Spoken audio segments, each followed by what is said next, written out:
your first tab, we're actually going to start from basically the start, even though we said, think about starting at the end. The one that I'll just hit on it right now because we already talked about it. There's a tab that says Account. That's where you need to set up your Amazon Payments account. It says click here to go to Amazon Payments. Click there to go to Amazon Payments. Don't leave the website and Google Amazon Payments. That's a different Amazon Payments. The difference here is that the one that you click from, this is a mistake we made, the one that you click from Kickstarter takes about 3 to 8 days to finish. Yeah. The one that you go to, if you Google, takes about 3 to 8 months. So there's a big difference. You want to make sure that you follow those instructions. And just like we said, get that out of the way first because that takes time. So even if you put together your whole Kickstarter in 2 days, if that's not done yet, you can't start. So make sure that's taken care of. But that aside, your very first tab is going to be basics. You're going to title your project simple enough, but you're also going to type a quick blurb about your project. And of all the things that people read on a Kickstarter, this blurb is one of the things that is most readable because it's at the top of your page. A lot of people, I would say probably 70% of people get tired and don't read all the way to the end of your page. So this thing at the top is really important. It should be a pitch. You're pitching your business or your product to someone. So it should be short and succinct. Active language, clearly outline what the project is. I've seen some people that they sent me the to review, and I said, "This is great. I have no idea what you're making." Yep. What is it? Is it a video? Is it? It's a 15-minute short documentary. Well, you should say it's a 15-minute short documentary because that I can get behind. But just the idea is not enough. Yeah. And the same thing too, we know that we said have a video, it's very important. Make sure you state within the first 30 seconds what you're doing and why. Because a lot of people will not watch the video to the end. Yep. Kickstarter has a really interesting feature where you can see how many people watched your video and how many people finished your video. And those numbers are terrifyingly different. Yep. Like, it's almost half will not finish your video. And granted, it could be maybe everyone's watching it and then just like clicks down or pauses at the last like 3 seconds, but it doesn't tell us when they stopped. So just a heads up on that. You need to be really upfront and just hammer it home almost immediately what you're doing and why, and just be like pretty blunt about it, but also excited. And excited is key. I've seen a lot of people that, I mean, not everybody is practiced with a camera, but set aside some time and really get yourself pumped up. And imagine that you're talking to like your best friend who absolutely loves your work and is so excited to be talking with you, and talk to that person through that camera. Because so often you'll see people that are kind of like, I made a project, it's cool. You're ruining the personal element that Kickstarter's videos allows you to have. You're taking out all that engagement. So set some time aside and really work on that video because that can be key to getting people to invest in you. And don't be afraid to be human. I was so involved in my project and so emotional about it. I took the last take 14 times and I couldn't stop myself from crying, and finally at the 14th I was like, well, I got through everything. I cannot do better than that. And I had so many people say, you had so much passion. I saw how much you cared. That's why I supported. And I was going, oh God, no, everyone's going to hate me because I'm trying to keep it together and I can't. So don't be afraid to show how much you care about these projects. Yeah. These are our babies. We should be proud of them. And if you're not excited for it, why should anyone else be? Yeah. So moving on to rewards. We talked about this a little bit, but I think the first thing I want to say is think of if you were going to a Kickstarter for the project that you're doing, what would you want? I see a lot of Kickstarters that have things that I just don't think, and I think a lot of people don't find that they're things they want. They're things that they wouldn't spend money on in the first place, so why would they do them on a backer level? And you guys can speak more to like different backer levels and tips and tricks. Yeah, like one thing that I see a bunch of people do is the $1 reward. And did we actually do that, or did we not? Did we do the $5? And that was we the started lowest? at $5. Yeah.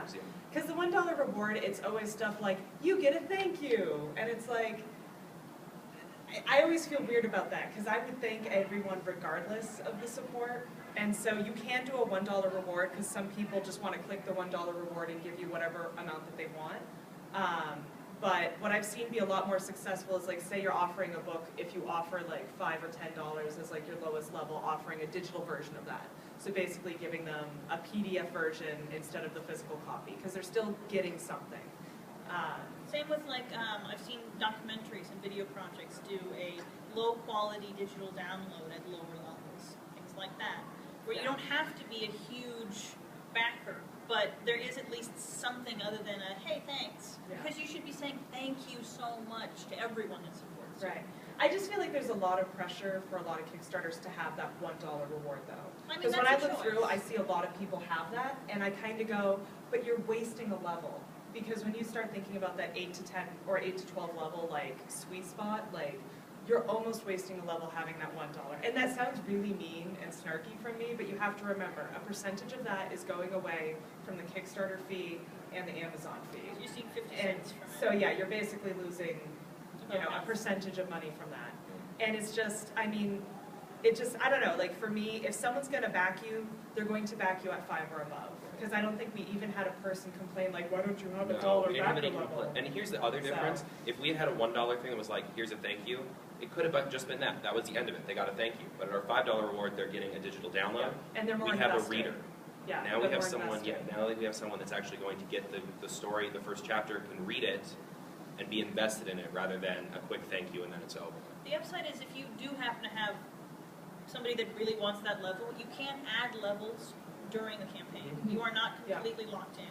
You can't delete a level if someone has already backed at that level, but you can add new levels in. And I ended up doing that because I had a lot of people that were like, well, can I mix and match? Can I get some free art, you know, whatever? And so I made an a la carte menu that I added in halfway through the campaign. I said, if you'd like an additional digital download, manage your pledge, add $5.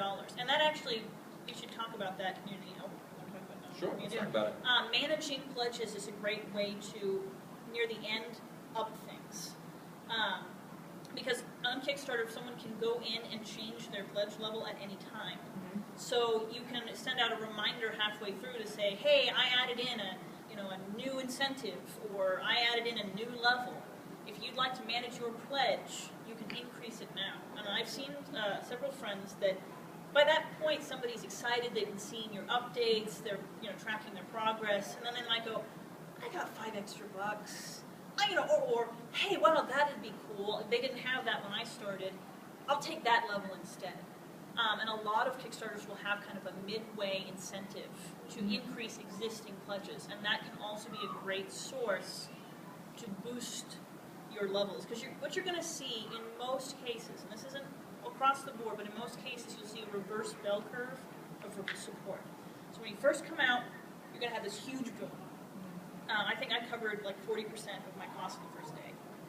And then it's going to do this. And then you're going to hit the doldrums, and you're going to slowly lose your mind. And that's because when you're the going to be anxiety like, kicks in. oh my God, I'm not going to make it, I'm not going to make it, I'm not going to make it, nobody's supporting. And then you get to those last few days, and suddenly people will be like, oh yeah, I was going to help with that. And you'll have a second boom. I pushed my boom a little earlier because my birthday happened to run during the campaign, and I was at 80%, and then on my birthday said, hey, I would really love to have a full Kickstarter, as a birthday thing. I didn't mean that I would like it fully funded that day, but people took it that way and ran with it, and so people started running, like I had people running mini fundraisers so they could up their bid on their existing bid, on the backer thing, and actually got it fully funded in one day because people were just so excited to kind of make that project happen for me, which was amazing. And I'm not going to talk about it anymore because I'm going to cry. So Still fresh. And the last thing I want to hit on is consider the audience that you're producing this for. Because if it's going to be a project that's going to be more aimed towards teens and young 20s, people in college, maybe someone who won't have disposable income, don't have a bunch of high-level tier levels. Basically say, okay, who is my audience? Who is going to be the backers that are going to back this? And keep that in mind. And make sure, again, that the levels that you put or the reward tiers that you have will cover what you're offering. I cannot drive that home enough. Yeah. So, and also keep in mind shipping to Canada and Mexico and international shipping. Yeah, international shipping. Keep that in mind because I have heard horror stories on how that has accidentally kicked people in the butt. The nice thing is Kickstarter does have a tab that you can select at the bottom of each reward tier, where if it sees that the person is ordering from outside the country, it will automatically add that in. It's a new feature, I think. Yeah. That wasn't when I did mine. They didn't It have that wasn't, yeah. available. It's a very new feature. Okay, It's so very yeah, recent. Kickstarter does, like, it's still growing and learning kind of how to handle stuff, but there are things in the reward levels and the reward tiers to kind of help make that easier for you, but you still need to keep shipping in mind for just domestic shipping. Yeah. Like, it is only getting more and more expensive to use the U.S. Postal Service. If I'm shipping a graphic novel, I can treat that as medium mail. That's Yeah. $3 inside U.S. If I'm shipping it to Canada, it's $13. If I am shipping it to Germany, it's at minimum $17. Yeah. At minimum. So that's just kind of that's just for a graphic novel that weighs 2 pounds. Yeah. That's All right. kind of Let's move on to So story. I think we can go pretty quickly through this Yeah. one because we've already talked about most of it. But your story is kind of the meat of your Kickstarter. It's where your video is. It's where you talk about the project. It's where you talk about why you're doing the project. What is the project about? You can even talk about, where you got the idea for the project and influences. This is where you really get to shine. And I'm just going to touch on a couple things we already said, but video. You just have to have a video. It increases your chances so much. And graphics, you won't believe there's a huge difference between story, if you just typed it out, and like a banner that says story. Yeah. Huge difference in how people see that. A banner with color and everything draws people in, but just saying the word, it looks like they're reading an essay. So. and people, people don't like reading. They don't like work. So if you can make it as easy as possible to support you and as simple as possible to get the idea across, you are helping yourself immensely. Yeah, we kind of talked So about everything in that one. Let's do the about you. Yeah, so after that comes about you. Pretty simple, but don't only speak to I like long walks on the beach. Talk about your other projects you've done. Talk about where they can find you. Talk about this is a good place to get, especially people that might know you from somewhere else. But for example, I write the class. Not everyone that reads the class would see my name on a separate project and be like, oh, that's him. So having that section where we can be like, you may have liked this project that I did, this is the new project that I'm doing, and being able to kind of show people where you're at. We also had our Twitter feeds on there because we're on Twitter a lot, so people could follow us and see what we were up to, even if we weren't updating every day, they could see what we were doing there. Yeah. I was just going to emphasize including ways to find you, other ways to connect with you, Facebook, Twitter, DigMeArt, websites, anything and everything, but that's pretty standard. Cool. No, I'm just going to say Amazon Payments one more time. The first thing you do when you set up your project, go to Amazon Payments and do it through Kickstarter. I did it the other way, and I don't know what Amazon Payment account I actually signed up for. I really don't know. But I now have 2 Amazon Payments accounts, and one of them is for Kickstarter, and one of them is this other mythical beast that you can't tie to Kickstarter. And I have no idea what I'm going to use it for. And it will take 3 weeks to just get that part of it done. And you need to have a bank account. You need to have a voided check for them to take. Any documentation. I mean, it's not. It's fairly easy, but it's not. It's not like signing up for a PayPal account. It takes some time and effort. It's more like a mere passport. Yeah, it's like a passport It child. is, yeah. Right? And I guess don't get me started on the Amazon Payments anymore than we already have. Oh my gosh. We'll walk away from that. Yeah, and I guess make sure you review your project when you have everything you think squared away. Make sure you review it. Make sure you have someone else go to that link, read through, be like, hey, does this make sense? Am I sounding like a crazy person on a soapbox on the street corner holding a "the end is nigh" sign?